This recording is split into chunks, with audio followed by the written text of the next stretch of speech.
everybody, good morning. My name is Ursula Williams. I'm the Community Services Director at Stony Point Domestic Violence Services. I work with victims who don't need shelter. 98% of victims need services out of shelter, so those are the victims some of those victims are the ones that I see. We also have services in the courthouse. We have a legal advocate.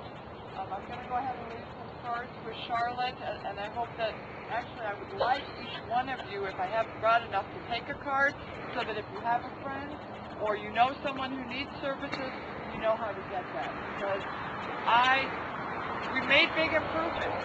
Last year, we had many more shorts out here. The state of Indiana is making a dent on the lethality of domestic violence. But it's still happening, and people are being hurt in homes, and they need services, and that's why I do the job that I do. I'm a survivor myself from many years ago when I fled upstate New York, where I'm from, and so this is not only a professional career for me, it's also a mission. I want to share a little bit of history about the Clothesline Project.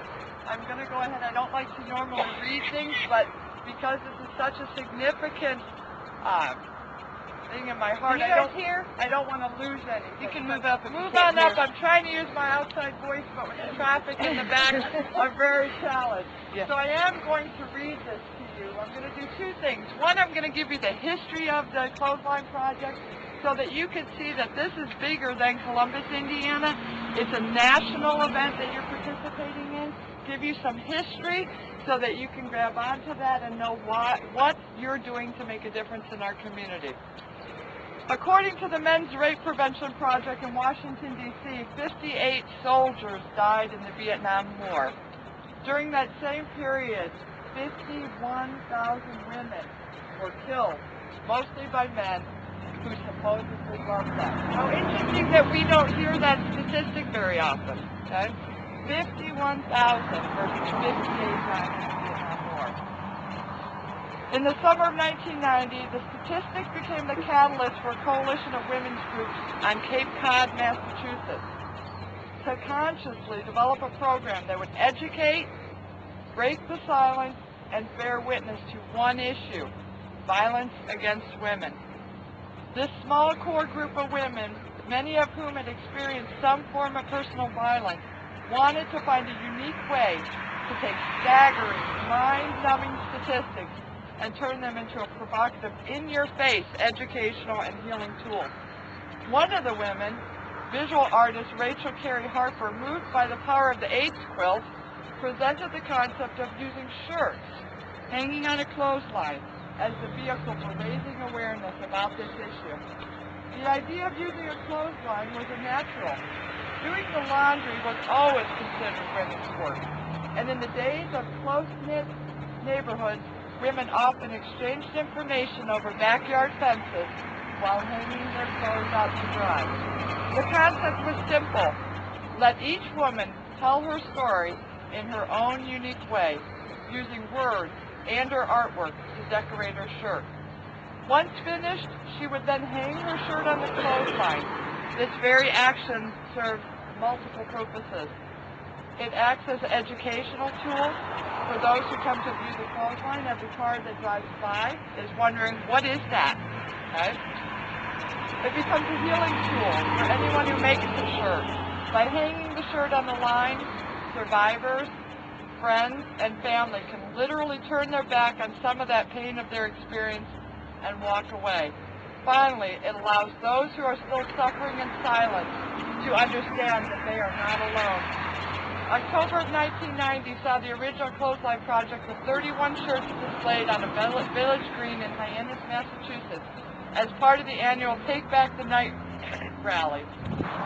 By your participation in this event, you are helping survivors across our community break their voice and shred the silence of the violence that's been perpetrated against them. Your impact of your project is widespread and is spreading the message around our community that domestic violence will not be acceptable in Bartholomew County. And look for the various community activities that are going. You know, I want to invite all of you. We have a movie, Yes Cinema, 26th, I believe it is. It's Monday. It's the last Monday in October. We're showing the burning bed. Everybody remembers it as Farrah Fawcett's, first big dramatic role where she wasn't just a sexy woman. It's the most iconic film with a domestic violence theme, so we'll be showing that this year. It's free. Certainly there is violence, but it was made for TV, so the language isn't too bad. I think it would be appropriate to bring older children and students, so we really would love to see all of you there. And there'll be a panel discussion afterwards with leadership regarding domestic violence, so you can bring your questions. And please join us and celebrate that we have a community event. The Essence Expo, there will be a march of community mail. It's called Walk a Mile in Her Shoes. They'll be marching at 10 a.m. this weekend. Yep, next weekend. Next weekend. The following weekend. There are lots of events occurring. You will hear about them through interviews with the radio station. So keep your ears open. Share the information with friends and family. Come out and show your support as you've done with the shirts. I do want to, first off, I'm going to read a poem in a little bit that was written by a sister. But I want to say I haven't had an opportunity to thank each and every one of you for the efforts that you have put, and even the silent feelings that have gone along with creating that shirt. Because many of you, because domestic violence affects 1 in 4 women, many of you know victims, and often that contributes the most to what you've created. And I want to thank you from the bottom of my heart for everything that you have done to make this happen. Because without each one of you, we would not have this shirt made. So thank you very much. This is a poem that has special meaning to the writer. She was a sister. Her sister was murdered. She wanted to share this poem in her victim impact statement. When a crime is committed against a victim, and if they survive, they have the legal right to offer a victim impact statement. How has this crime affected me and my life? And it's right before the sentencing, okay, or not on the same day.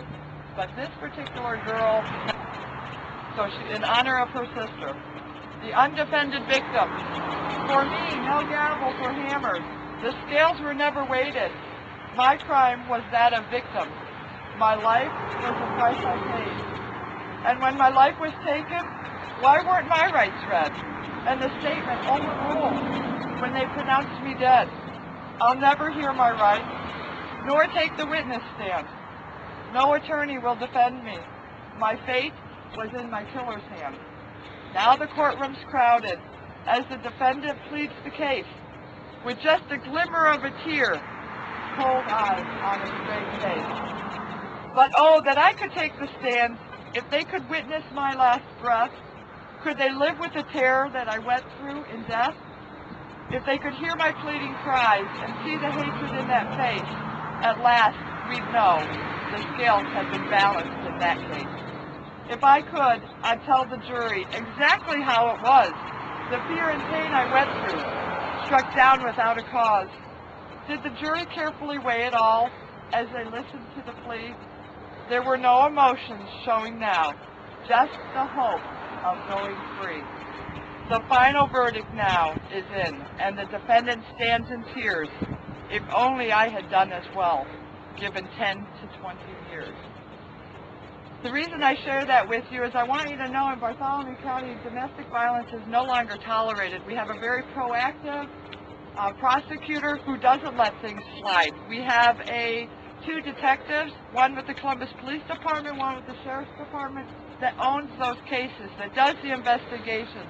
If you need help, you need to come forward and ask for it so that we can surround you the best we can with supportive services, safety, and network those people in our community who will stand and no longer say domestic violence. We will help you with that, but we can't help if you don't ask. So thank you again for doing this wonderful thing. I hope you put it on YouTube again this year. And thank you for the honor for being here for me today.